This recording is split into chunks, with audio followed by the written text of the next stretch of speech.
I'm going to show you how using Desmos to check your answers can help you a little bit. It will not tell you that you did not completely factor. So this demonstration is to how to use a graphing calculator to check if you are missing signs or anything. So if I have the problem 20x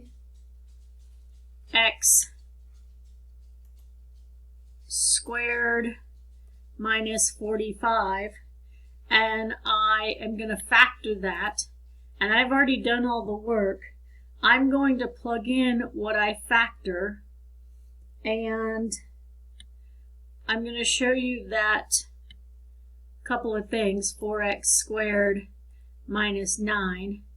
Notice the green and the purple are sitting on top of each other. So they're the same graph. So this is the same graph as this. This is not completely factored. So it's not going to show you whether something is completely factored. But if I come in here and do this, 5 times 2x minus 3 and 2x plus 3, and notice they all three are sitting in the same place. So say I didn't put a minus and a plus and I put two minuses.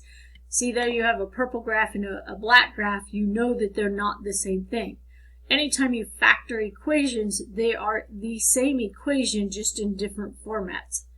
So Desmos will help you, or any graphing calculator will help you to determine whether your equations are equal and are the same equation, but it won't help you completely factor the problems.